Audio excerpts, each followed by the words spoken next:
Nou test drive aquí a l'Advanced Driving Center en el circuit de Barcelona, Catalunya. Avui provem el nou A6 híbrid endollable.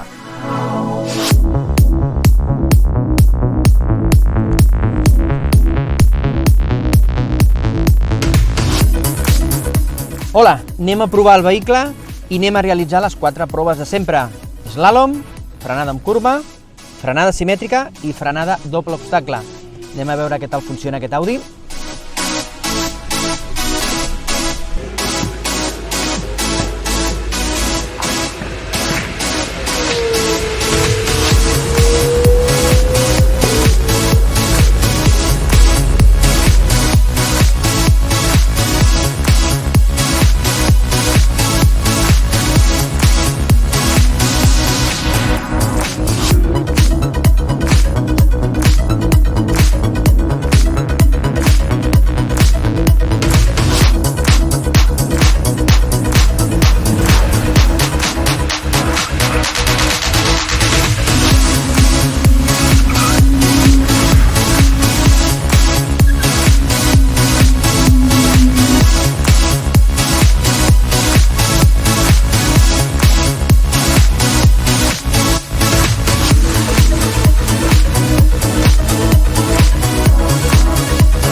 Aquí tenim avui aquí amb nosaltres el nou Audi A6 TFSI E. E és la especificació que fa servir la marca alemana per concretar que estem parlant d'un vehicle híbrid, en aquest cas híbrid endollable. A què ens té acostumat la marca alemana? Perfecció i qualitat en tots els seus models. Aquesta unitat en concret disposa de tota la seguretat activa i passiva que hi ha al mercat actual, però tota. I a part d'aquesta qualitat que és característica de la marca, dels 4 aros. Què més us puc explicar? Aquesta unitat disposa d'un motor tèrmic de gasolina, 4 cilindres, 2.000 centímetres cúbics, de 252 cavalls, i un altre motor elèctric del voltant de 143 cavalls de potència. Al final, si això els ajuntem, disposa de 367 cavalls de potència. Déu-n'hi-do. Suficient per moure els 2.085 quilos que pesa aquesta unitat. Ojo, 240 quilos més que els seus germans, tant de gasolina com dièsel. Però suficients, 500 newtons de par motor. Excepcional per moure aquest vehicle. Anem a parlar de diverses cosetes. Primer de tot, les bateries. Disposa d'unes bateries que estan ubicades a la part del darrere, al maleter, a sota, el qual s'ha de tenir present. Ens treu una miqueta d'espai, a diferència dels altres germans que no disposen d'aquestes bateries, però tot i així tenim un maleter considerable. Aquesta bateria és de 14,1 kWh. La podem tenir carregada dues variants, amb un pòster de 7,4 kWh, al voltant de 2 hores i mitja, els tenim carregats al 100%, i en un endoll convencional de 2,3 kWh, al voltant de les 8 horetes necessitaríem. Llavors, què més us puc explicar? Aquest model en concret disposa de diferents mòduls per poder portar-lo en mòdul híbrid.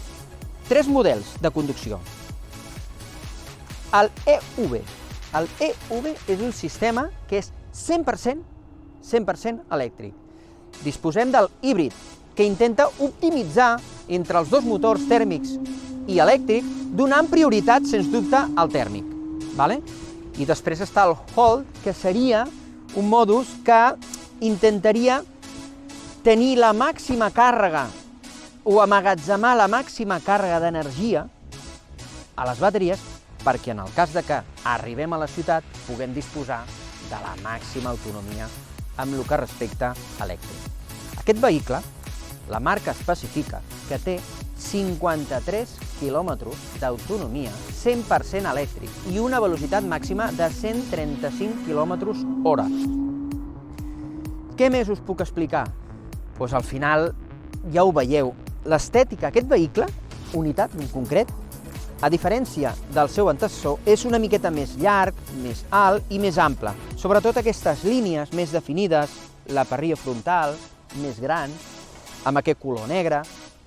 Al final us puc dir que jo ja tenia clar que aquesta unitat d'Audi no ens donaria sorpreses, perquè sempre ens té acostumats a aquesta perfecció i qualitat. És un vehicle confortable, amb totes les prestacions, molt còmode de conduir, i al final, què puc dir, si no una molt bona nota? A mi personalment m'agrada. Fins aleshores, salutacions!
Doncs així ha estat la prova del nou A6 híbrid endollable. Esperem que us hagi agradat. Ens veiem en els propers Test Drive.